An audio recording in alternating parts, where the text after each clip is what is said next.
Why do doctors give such different recommendations during menopause? How to make sense of this chaos and find an approach that truly helps. Today, I will talk about what helped me, my mistakes, and discoveries, as well as about knowledge that may be useful to you. My name is Natalia, and I am pleased to welcome you to the VEX channel, where we strive to turn an ocean of data into accessible drops of knowledge. Why did I decide to make this video during a pause? Because I am a confident person, I have no complexes, and I believe every woman should know what is happening to her body during this period. When in a short period of time, such body parts as legs, arms, and stomach become flabby, we do not understand what is happening at all. I have such a character that if I take on something, I dig deep, study, analyze, and find answers. This is what prompted me to create this content.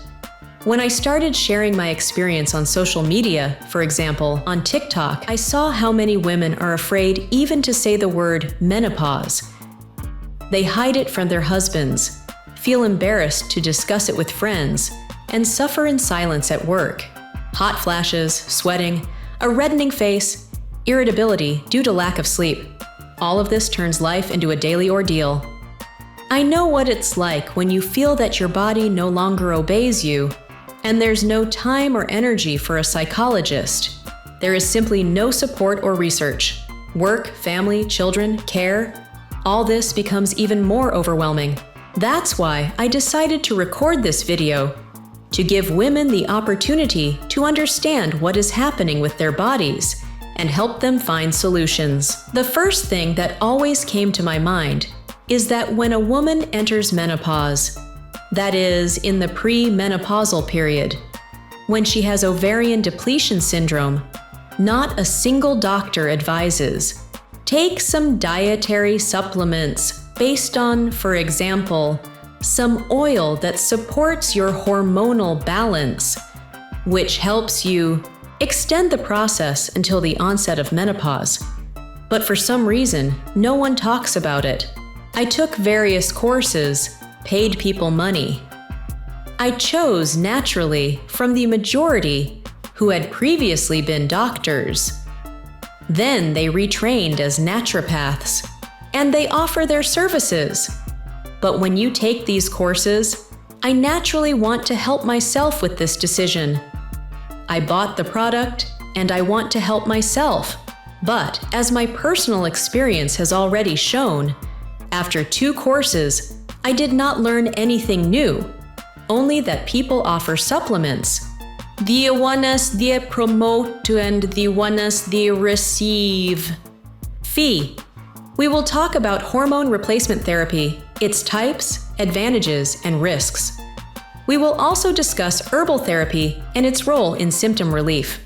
We will also touch on sports, nutrition, possibly eclotherapy, and other important aspects. I want to answer the questions you ask and help you go through this stage consciously and with understanding, because menopause is not a reason for embarrassment. It is a natural biological process, and every woman deserves to feel confident and comfortable. I have already developed a specific structure that I would like to start the video with, presenting it in a sequential and understandable manner. Since I have already mentioned earlier that I have my own channel on TikTok, I see what questions women ask.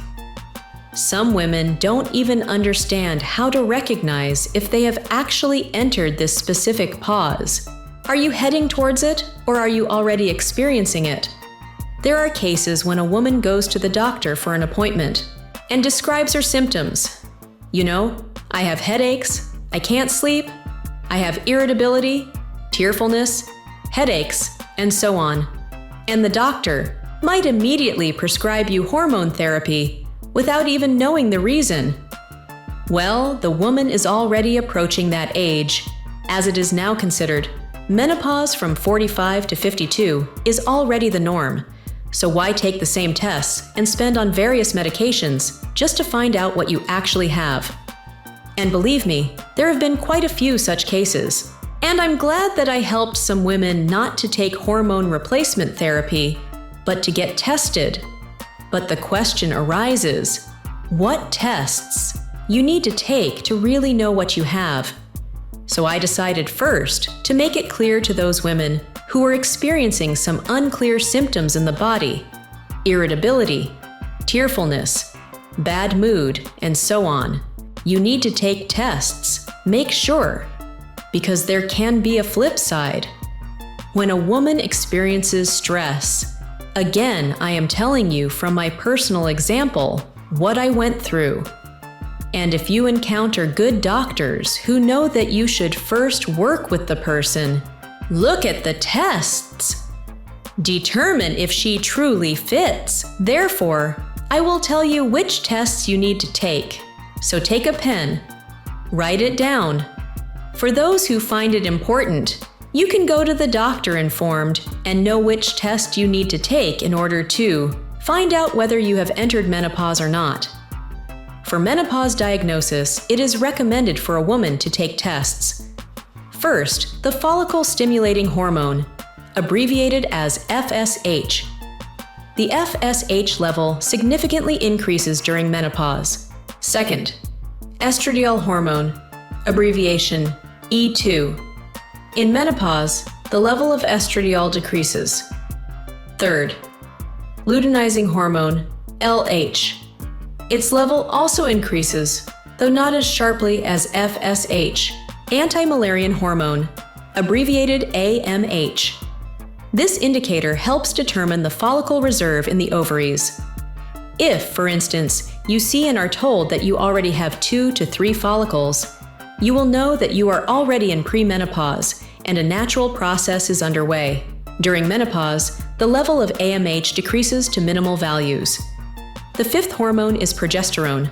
The level of progesterone in menopause is usually low.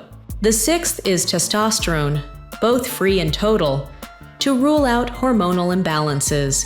The 7th, very important hormone. By the way, this hormone actually led to my reproductive system shutting down completely. Thyroid-stimulating hormone, abbreviated as TSH. This is a thyroid hormone.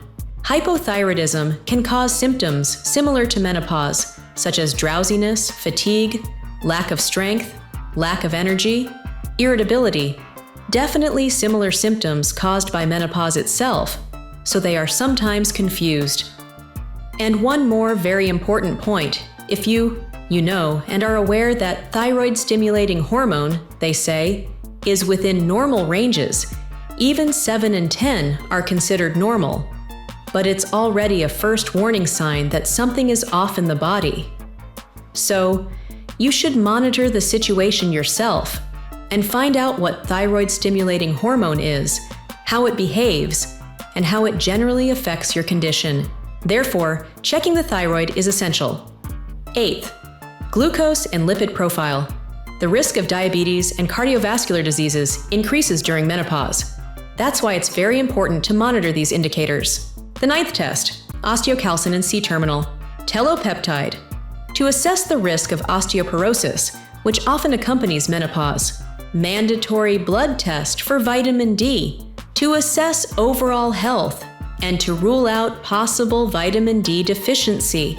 Before getting the tests, it is recommended not to consume alcohol or fatty foods one day before the tests, to take the test in the morning on an empty stomach in a calm, balanced state. You should not exercise for 3 days and should maintain a normal, calm lifestyle.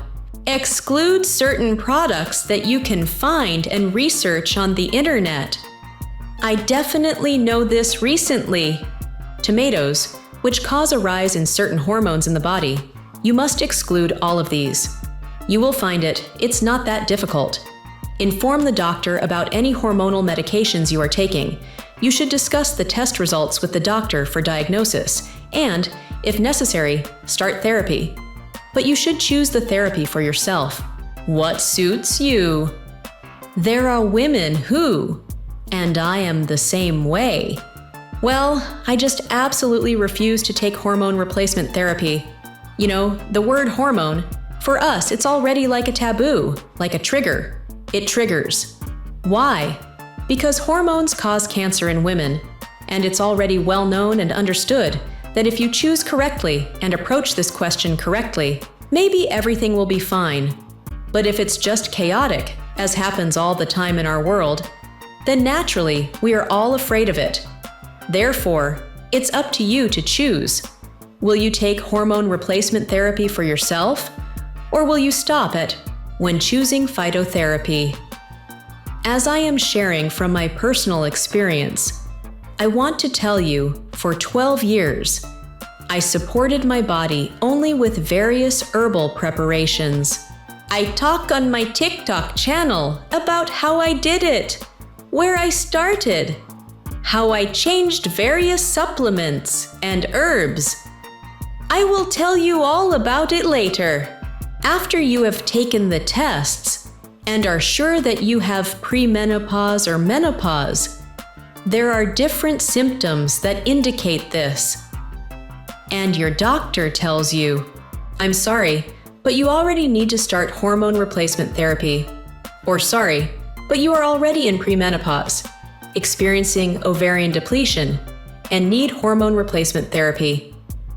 I was in the same situation, but at that time, I was not a proponent of hormone replacement therapy, so I decided to look for solutions myself. I didn't want to take hormones because the word hormone is already a trigger. And we already talked with you about why it triggers a woman. And in continuation, I want to tell you that in order to take phytotherapy, you need to regulate your gastrointestinal tract. This is the foundation of hormonal health. A woman's hormonal system is closely connected with the condition of the gastrointestinal tract. When the function of the gastrointestinal tract is disrupted, the processing and elimination of hormones such as estrogens and progesterones become ineffective. Let me explain why. Many people wonder where conditions like myoma, fibroma, and various others come from. So, the formation of growths depends entirely on the gastrointestinal tract. The elimination of waste products is poor. This includes constipation as well. Therefore, the first thing you need to do is to regulate your gastrointestinal tract so that the use of herbal preparations will be effective. This can worsen menopausal symptoms and negate the benefits of herbal therapy. Why is this important? As I mentioned, hormone processing is not functioning properly. Those waste products that re-enter our bloodstream are very harmful to our body. Therefore, the liver is responsible for processing hormones, including estrogens, and removes through the bile out of the body. If the gastrointestinal tract is functioning poorly, the processed hormones can be reabsorbed in the intestines and re-enter the bloodstream, causing a hormonal imbalance.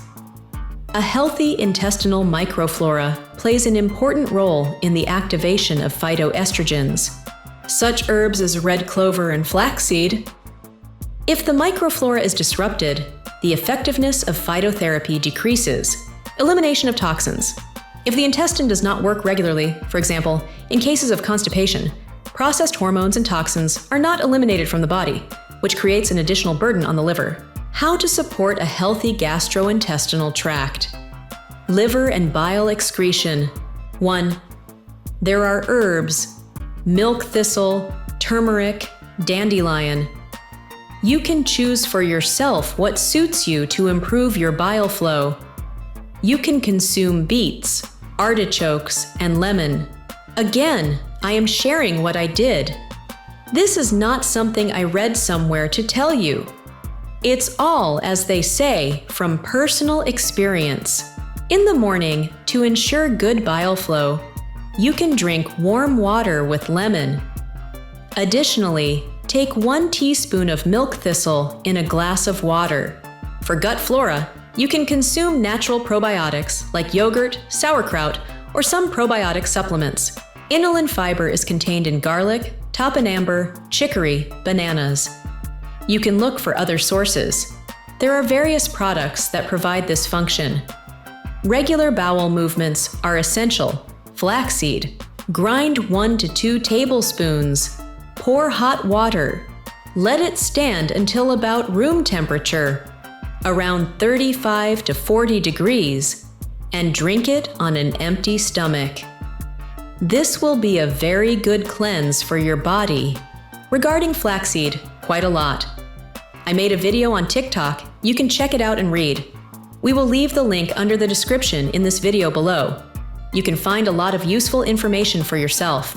Moderate physical activity also helps a lot. You can engage in heavy sports, choose dancing for yourself, or yoga. Whatever you like. Without a healthy gastrointestinal tract, phytotherapy loses its effectiveness. It's important to start therapy by restoring the function of the gastrointestinal tract to improve hormone metabolism and elimination. Secondly, once you've set all this up and have a good bile flow and feel great, you can begin choosing phytotherapy for yourself. Afterwards, I'll tell you what herbal therapy I used, how it was combined, because this is very important. And you can already write down, choose, and analyze for yourself how it suits your body, because we are all unique. What suits me may not suit you. What suits one woman might suit you as well. Each person must be responsible for their own health. Take time to understand your body's needs. Thoughtful choices lead to a healthier, balanced life.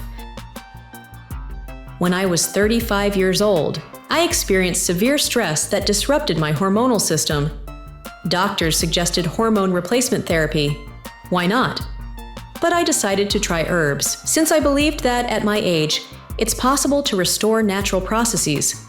Only 35 years old, after all. I will tell you about some combinations of herbs and what I generally combined them with. This was over a long period of time. I changed something. I kept some supplements for myself, and I am taking them now. The first herb for me was flaxseed and wild yam. Flaxseed supports phyto-like estrogen in our body. Grind the flax seeds, mix them with water, and drink immediately. It contains lignans, phytoestrogens that support estrogen levels, wild yam, rich in diosgenin, which influences the synthesis of progesterone. These are the two combinations. Flaxseed and wild yam. Works well, and to achieve the desired result, it won't be like, instantaneous. It will take some time. This is a non-concentrated, non-chemical product. It is a natural herb, and it will naturally work more slowly. It will take 2 to 3 months. Gradually, something needs to change. So, you took flax seeds, ground them, added water, drank it. Then, in the evening, took a wild yam capsule. This step ensures the proper balance of hormones over time, as per the instructions on the bottle, and consume it. Consistency is key for achieving the best results. The second combination is red clover and Vitex. Red clover contains isoflavones that help with hot flashes and sweating. Vitex regulates our pituitary gland, stimulating progesterone production. Also a good combination. So, the regimen was as follows. Red clover infusion in the morning and plus Vitex in the evening, once a day. Here's your second combination. Third, sage. I used it as clary sage oil. You can find the tincture, and plus evening primrose oil. I have probably already discussed evening primrose oil for about 5 hours, definitely. Many people don't understand what it does, how it works, but this supplement has been with me for about 10 years. I never remove it anywhere. Sometimes I take breaks, of course. Let's say if I go somewhere, I don't take it with me. I might take a break for 1 month, 1.5, 2, or even 3. But on a regular basis, it should be taken. It's very good. It makes your skin radiant and youthful, and it helps maintain natural beauty longer. It balances the hormones in the body, not only progesterone and estrogen, but the entire hormonal system. Sage, in turn, reduces sweating and diminishes hot flashes. Sage, by the way, you can also get oil. It is sold in a small bottle. You apply it on your wrist, in the area where you have more veins. So, the lymphatic system. The parotid and retroauricular areas also help and stimulate a lot. The combination is very good. As I already mentioned, evening primrose oil improves skin condition. How I took sage tea, if we take tea, yes.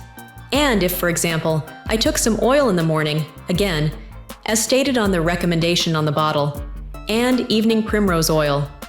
Initially, it was 1 to 2 capsules a day. Then, of course, when I started menopause, I took 3. So, the fourth combination is called Dong Quai, Chinese Angelica.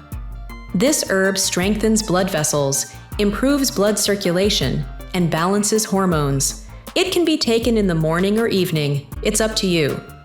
Fifth, alfalfa and plus licorice. Alfalfa contains coumestrol, which acts as a phytoestrogen.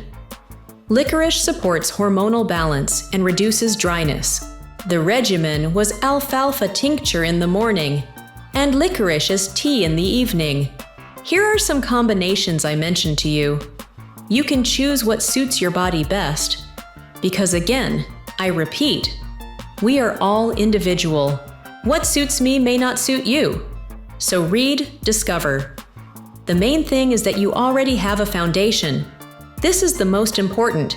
When you have a foundation, you can build on it and move forward. But the most important thing in this, for all our bodies, the most important is the gastrointestinal tract. And when it works well, phytotherapy will be absorbed well and will bind well. And it allows a woman to gently support her body during menopause. It is important to remember that no herb will provide an instant effect. Keep that in mind. It is a long process that requires patience and a comprehensive approach. If you have any observations or questions, leave your comments. Together, we can find a new solution for maintaining health during this challenging but natural period that every woman will experience, and every woman should know how she should behave during this period. Support her health and always be happy. Now that we have talked about phytotherapy, an alternative, let's say, if phytotherapy doesn't help you, or you have spent a long time and have been friends with phytotherapy for a long time, in its place comes hormone replacement therapy. How she replenishes hormones and these hormone deficiencies that I will explain in simple terms, so it is clear. I will tell you about the types of hormone replacement therapy, because as experience shows, girls write, women ask questions. Was there also something like this? And was there also something like that? That's why, since I have this information and I've gathered it, I will gladly share it with you. There are several types of hormone replacement therapy. They differ in the origin of the hormones and their forms of application. I will explain both. So there are synthetic hormones, bioidentical ones, and there are also combined ones, and pellets. Let's say synthetic hormones are artificially created and may differ in structure from natural hormones. You understand synthetic. I'm saying it in simple terms that it is made from oil, so it's clear. Their use may be associated with an increased risk of side effects. And so, I read a lot. And the girls write, someone has headaches, someone feels drowsy, someone has blood problems, thromboses, thrombophlebitis, and a variety of different side effects occur. But for some reason, doctors do not prescribe bioidentical hormones. They exist. There are pure bioidentical ones, let's say figuratively, right? And there are bioidentical hormones that are combined. They also exist, for example. Estrogen will be bioidentical in its structure, while progesterone in the same combination will be synthetic. I will show by my example. I have hormones that I take. Ideal for my body, they are bioidentical. In their structure, they are identical to human natural hormones, which ensures better tolerability and effectiveness. This makes them a natural and harmonious choice for supporting overall hormonal balance. Such bioidentical hormones can be derived from plant sources and undergo special processing to achieve identity with human hormones. What bioidentical hormones can there be? They can be taken orally internally, or they can be transdermal, meaning applied to the forearms. In the forearm area, like a gel. For instance, I have estrogen, it's called estradiol, and I apply it to the forearm area. And it can be applied to the abdominal area or the inner thigh. Regarding the use of these hormone replacement therapy drugs, everywhere is different. Tablets are taken orally daily. They are simply convenient to use, but may strain the liver and gastrointestinal tract. There are also patches. They stick to the skin, ensuring a gradual release of hormones into the blood. This reduces the load on the liver and decreases the risk of thrombosis. If someone is prone to this and cannot take synthetics, it's worth noting, such as gels and creams, for example, are applied to the skin, ensuring transdermal absorption of hormones, allowing for individual dosage control. You can if you feel. So, for example, in my case, I made a mistake. What was my mistake? I was on hormone therapy, but it stopped. So once I started taking it, I didn't stop. And roughly around the 8th month, symptoms began that were already noticeable, and I should have understood. But at that moment, I didn't understand. No one told me, you see. If you start feeling like this, do this and that. But the problem, since I live in Canada, is a bit different. Seeing a doctor, a specialist who prescribes hormonal medications, is very difficult. Take my case, for example. I had a doctor's appointment in 2020, and in the 3rd year, they prescribed me medication. I was still resisting, kicking and screaming, saying that I didn't want to take it while I was still on herbal remedies. But I still decided. And he told me to take 2 pumps of estradiol, 0.06 milligrams, and 100 milligrams of progesterone. But it wasn't about me taking these medications with a cessation. That is, the question was asked, do you want to keep your menstruation going? I said, well, of course, I would like to, because it's somehow in the subconscious. We already think ourselves, if we have menstruation, it makes us feel somehow more feminine. This is on a subconscious level, because maybe we don't understand that it should be done gradually. So you choose a certain path. It indicates that here women ask how to take it. They don't know. Well, I will give a bit of an answer to this question later, and then we will continue about what else there is. So there are vaginal suppositories and creams. They are used for treating symptoms like vaginal dryness. This is a very common problem in women.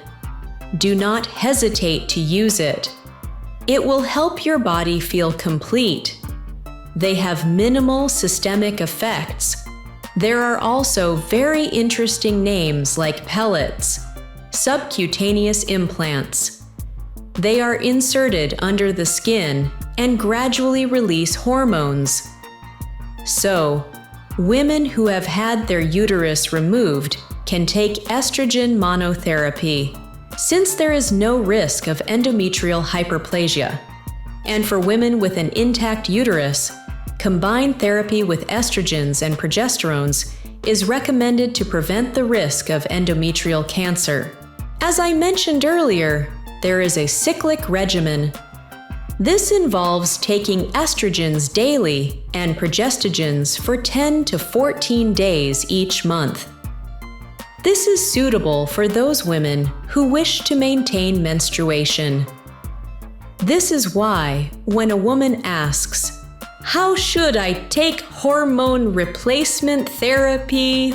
Why do you interrupt the cause?" That is where the reason lies.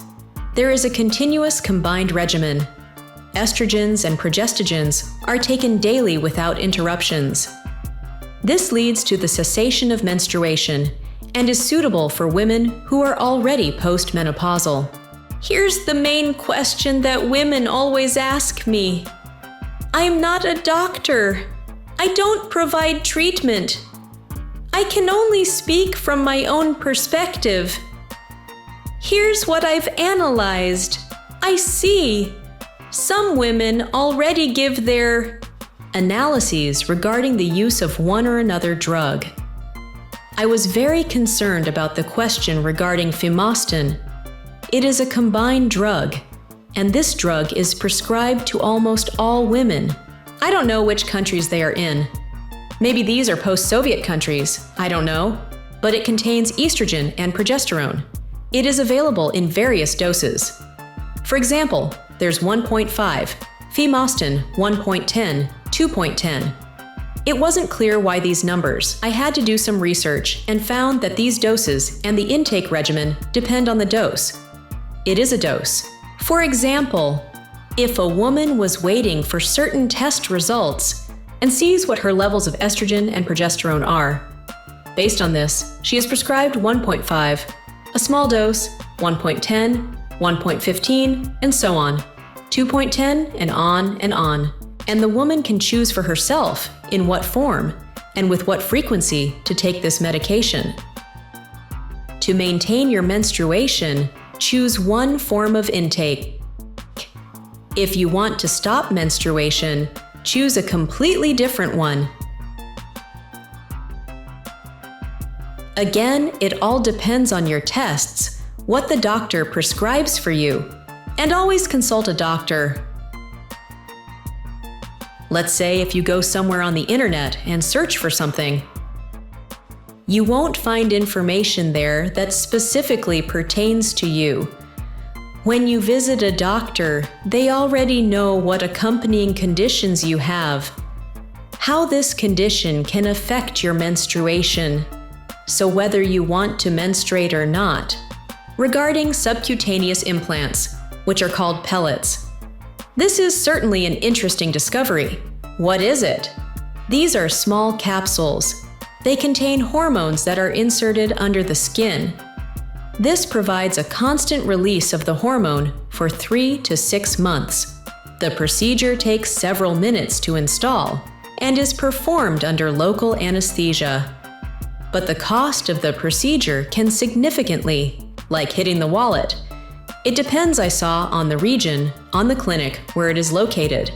But approximately, let's say where, for example, I'm in Canada, this procedure is about $1,500 to $2,000 and lasts for 3 to 6 months if we consider Ukraine. Russia, Belarus, Kazakhstan, and so on. There it is approximately from $300 to $800 US. And there too, you choose the scheme with which dosage it should be distributed in the body. Therefore, everything is individual here. Look at your budget, your possibilities. Do you want to take it? Do you need it? And always consult with doctors. You have a doctor. Find a doctor who you will immediately understand. If a doctor prescribes hormone replacement therapy without a test, leave that doctor, go to another one. See how he behaves with you overall. If he also prescribes back based on your words, look for a third one, and so on. Don't let your body be destroyed knowingly. Much can be said from words. As I mentioned earlier, this could also be related to the thyroid gland. And with other symptoms. This organism, it's an amazing thing that functions. Nobody really fully understands how it works. It can heal itself. You just need to learn how to provide it what it needs for recovery. Suppose you were prescribed something. You should take this medication yourself. Study the composition that was prescribed to you in order to understand the origin of the hormone. You need to understand what hormone you were given, whether it's synthetic, bioidentical, or some combined type. Read it yourself. Don't rush to the pharmacy to buy immediately. I know that, here where I live, you can't just go to the pharmacy, take hormone medications off the shelf, and buy them. Where girls write, for example, in Ukraine, they say, or there in Russia, we went to the shelves, took the drugs, and drank. This should never be done. This is a hormone. In general, I know such stories and cases that I dig a lot into this topic, that even the scientists themselves, knowing the side effects of hormone therapy, do not recommend doing it. If you can endure. If you cannot tolerate it, well, let's say like me. It seemed I said I was a strong woman and that I was confident in myself, but it turned out that I was soft, let's say, to my body, because I could no longer endure it and switched to hormone replacement therapy. When you undergo hormone replacement therapy, you should always stay vigilant.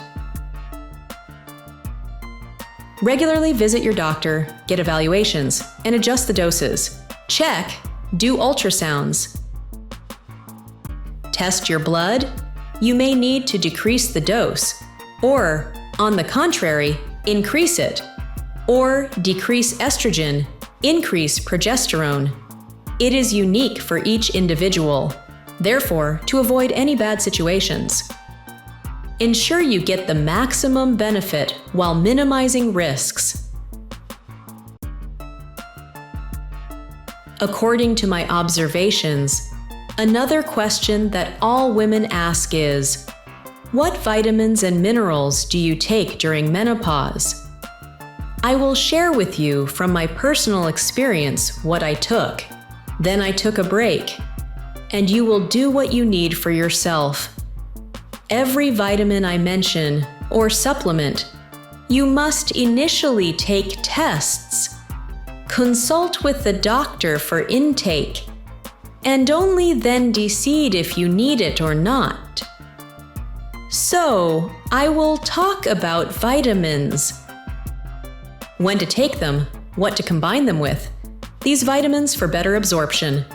And you can take a pen and write it down.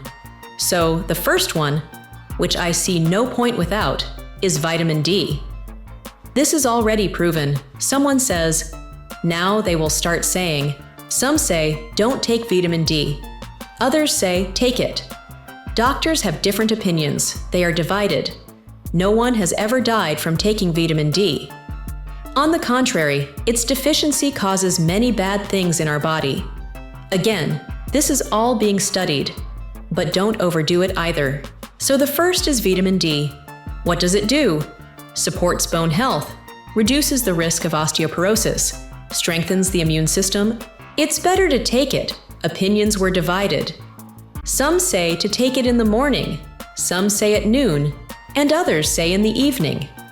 So, now I already understood that I used to always take it in the morning. But when I started taking it in the evening, I realized that somehow sleep better. It helps, for example, in my case, vitamin D seems to improve my sleep. So it's up to you whether to take it in the morning, afternoon, or evening. Definitely during meals. Vitamin D is absorbed with fats. If you, for example, eat fatty foods, avocado, a piece of bacon, or something else, it will be absorbed. If not, then take omega-3, It will be the perfect combination. But the second vitamin, K2 as well. There were many different opinions, like about when to take K2. Some say you shouldn't take it at all. But if you take vitamin D, more than 4,000 units, it is recommended to take vitamin K2 to direct calcium to the bones and teeth, preventing its deposition in the arteries. That's its role. So, when to take it? With vitamin D in the first half of the day, or, as I already mentioned, when you can choose a suitable time for yourself, make sure to take it with fatty food to improve absorption. The third vitamin is B6. What does B6 do? It reduces irritability, mood swings, participates in serotonin synthesis, and improves overall well-being. Take it with food. It is not recommended to take it in the evening because B6 increases energy levels. Folic acid, vitamin B9, strengthens the cardiovascular system and improves cognitive functions. Take it at lunch or in the morning, again with food. And if you take B6 and B12, it enhances the effect. B12. I recommend it even if you do sports. It is a very good vitamin. It participates in the formation of red blood cells and supports the nervous system. You can also take it in the morning with food, but it is not recommended to take before sleep, as this vitamin can increase alertness. And also, the most powerful antioxidant is vitamin C, or ascorbic acid. It also supports immunity and vascular health. As for when to take it, it's not recommended to take on an empty stomach, but you can take it during the day or in the morning after meals. To avoid irritating the stomach, vitamin E or tocopherol reduces hot flashes, improves the condition of the skin and hair. It is also taken at lunch or in the evening, with food that contains fats. Also, vitamin E is good, but you need to be very careful. Only take it when you've done tests and know you need it. What else? So, magnesium. It plays a very important role in our body. Magnesium comes in several forms, up to 7. Choose what suits you best. For example, magnesium citrate is for those with constipation. Then you should switch to either the chelated form or another form. This is selected individually, but we always need magnesium. It gets used up instantly. It eliminates insomnia, reduces muscle spasms, anxiety, and I usually take it 1 to 2 hours before sleep. You can take it with warm milk to enhance the relaxing effect, you know? I usually just take it with water. There are different forms as well. There is magnesium in tablet form, in capsules, and in powder form. So choose what suits you best. So, calcium, right? Minerals, yes, let's go. It strengthens bones, prevents osteoporosis. When to take it? Well, as recommended, either in the morning or in the evening after meals. But do not take it simultaneously with magnesium or iron, as they interfere with each other's absorption. And just as I said before, that you can take omega-3 fatty acids with vitamin D if you do not take any fat, so that it aids absorption. So, here it is again. What role does omega-3 play? It improves heart, brain, and joint health. It's better to take it in the morning, of course, with fatty foods and vitamin D, but not on an empty stomach. What I will say, in sequence, let's say, from my experience, I used to take it in the morning. Then I switched vitamin D to a later time. As experience shows, it's better to take vitamin D, K2, B12, and omega-3 in the morning. That's the combination. At lunch, you can take antioxidants vitamin C and E. What else? You can also take, and in the evening, of course, magnesium. And there must definitely be a balanced diet. Since we have already reached this period of menopause, our metabolism decreases. and we must completely change our diet. We need to include more protein, meaning food rich in fats and fiber. And take vitamins and minerals. Do not mix calcium and magnesium at the same time if you are prescribed iron. It is better to take iron separately with vitamin C. I can already say 100% that absorption occurs when you take chlorophyll, or, that is to say, green. Well, something like that. Take some vegetables exactly with this, but I take chlorophyll. And not as indicated, say, on the bottle, where it says 3 to 4 capsules, but you should take, for example, 10. And in 28 days, your iron will soar. Be sure to always consult a doctor when you start taking any dietary supplements or minerals. Make adjustments, individually do tests, and you will see through the results. It will be perfect for your body, and you will maintain your condition in good health for a long time. I sincerely hope this video was helpful for you. Everything I do is not for profit or commercial gain, but to help women who may now be seeking answers to the same questions I have. Menopause is a challenging stage, but it can become conscious and manageable if you understand what is happening with the body. On my channel, I share personal experiences, knowledge, and discoveries that have helped me. If at least one idea from this video seemed interesting or useful to you, please support me by liking, leaving a comment, and subscribing to the channel. This will help the video reach more people who might also be looking for support and information. In the future, I will talk not only about menopause, but also about health in general, psycho-emotional state, nutrition, sports, and rehabilitation. I want every woman to know that you are not alone, and there are ways to improve the quality of life. Thank you for watching this video until the end. Click the bell so you don't miss new episodes. See you in the next videos.